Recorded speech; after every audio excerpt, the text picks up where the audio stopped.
Булар ошол экологиялык экспертизаны мэрия албай эле 3 февралда кыюуларды баштаганда ошол фактыларга таянып сотко арызды бергенмин да. Кыргыз Республикасынын экологиялык экспертиза жөнүндөгү мыйзамдарына ылайык кандай гана чарбачылык иш жүргүзүлбөсүн ал мамлекеттик жана ошондой эле коомдук экологиялык экспертизадан өткөрүлүшү керек.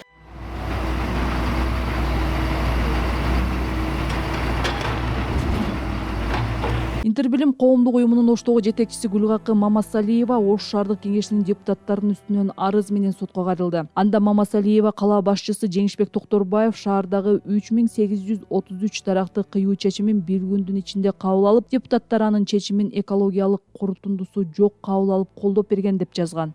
Экспертиза жок эле кыюулар башталды деген жыйынтыкка кантип келгем. Эмнеге дегенде 31 январда сессияда депутаттар сураганда экологиялык экспертиза бизде азыр жок, биз жасайбыз деген ошон үчүн токтомдо чыгып атпай экинчи пут менен экологиялык экспертизаны жасагыла депчи. Булар 31 январдан 3 февралга чейин экологиялык экспертизаны жасай алмак эмес. Эмнеге дегенде ал күнү выходнойлор болгон да, суббота воскресенье. 31 январь пятница болуп атат. Суббота воскресенье күнү экологиялык экспертизаны алганы эч мүмкүнчүлүк болгон эмес буларда. Мамасалиева кала бийлиги дарактарды кыюу чечимин чыгараарда Ош шаарынын тургундары, активисттер жана экологиялык адистер менен коомдук талкуу өткөрүп, алардын пикирин эске алып, андан кийин гана дарактарды кыюу чечимин кабыл алса болмок деген пикирин билдирүүдө. Жаңы мэр келип келбей эле Ош шаарында дарактарды кыюудан баштоосу бул терс практика. Аба жөнүндө сөз болуп атат да. Бул деген коомчулуктун коопсуздугу боюнча сөз болуп атат.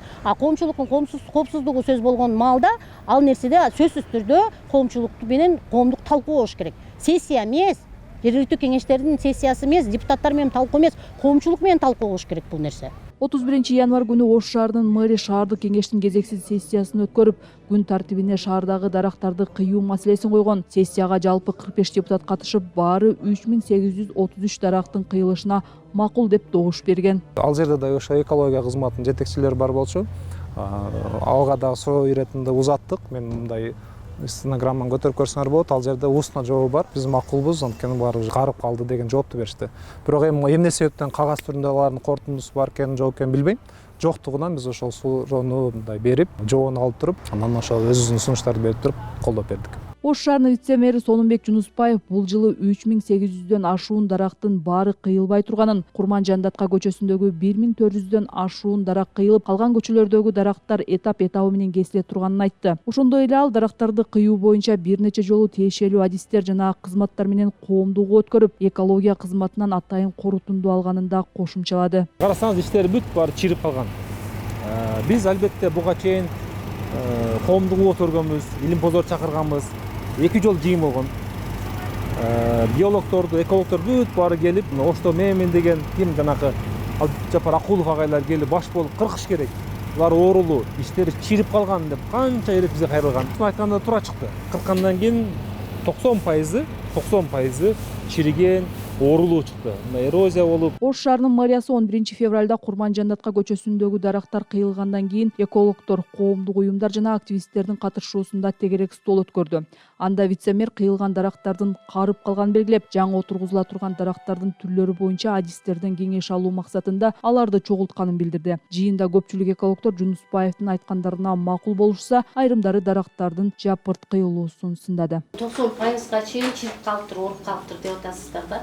Бирок бул деген сиздер өз жумушуңуздарды жетиштүү деңгээлде аткарбагандыктан келип чыгып атат да. Сиздерде ошол болезньдер менен вредительдерди изилдеген, же обработка кылган, же болбосо профилактика жасаган адистериңиздер барбы? Эгер бар болсо, эмне үчүн ошол 90%га чейин чирип калганга чейин карап отурдуңуздар? Жаңы дарактарды алып келип отургузуп алып туруп, анан кайра 20 жылдан кийин 90% чирип калган деп дагы аласыздарбы? Же болбосо бүгүнкү күндө ошону чирип калуусуна эмне себеп болгон, кандай факторлор таасир этти? Же ошол ооруларды исследование кылдыңыздарбы? Же кайра эле акча коротуп, кайра эле ушул маселени көтөрүп отура беребизби деген суроо да менде. Отурумда мэрия Ташкенттен көчөттөрдүн 4 түрүн алып келүүнү пландап жаткандарын билдирип, ар бир көчөттүн баасы $200–250 туура келери айтылган. Экологтор болсо бул баа өтө кымбат экенин белгилешип, Кыргызстандын эле ылайыктуу көчөттөрүн отургузууну сунушташкан. Мен айтайын дегеним, биздин ички мүмкүнчүлүктөрүн, токой чарбаларын изучать этип көрүп, ошол эле силердин питомниңердин арагында ошол эле созун питомнигин карагылачы. Кандай сондарактар? Менимче, массовый түрдө жергиликтүү дарактарды ушул жергиликтүү организациялар менен сүйлөшүп арзан дагы бүтөт. Туура. Биздин климатический условияда булар өсүп атат, адаптациясы жакшы болуп кетет. Акчаны чындап эле асманга салып. Тегерек столдун соңунда вице-мэр жаңы көчөттөрдү тандоо жана сатып алуу үчүн комиссия түзүүнү сунуштап, анын курамына тиешелүү адистер менен коомдук уюмдардын өкүлдөрүн киргизип, алар менен бирге иш алып барууну убада кылды. Сот Интербилим коомдук уюмунун толукталып кайрадан жазылган арызын 12 февраль күнү кабыл алган. Гүлбакы Мамасалиева биринчи соттук отурум 24 февралда боло турганын билдирди. Ош шаардык мэриясы 2019 жылы Аскар Шакиров көчөсүн кеңейтүү максатында 523 даракты кыйган эле. Анын ордуна 600 жаңы көчөт отургузууну убадалаган болчу. Анда да экологдор дарактарды кыюу менен шаардын айлана чөйрөсүнө келтирген зыяндын ордун толуктай албайт деп эсептешкен. Кийин ошондогу Шакиров көчөсүнө тигилген көчөттөрдүн көбү көктөбөй калган.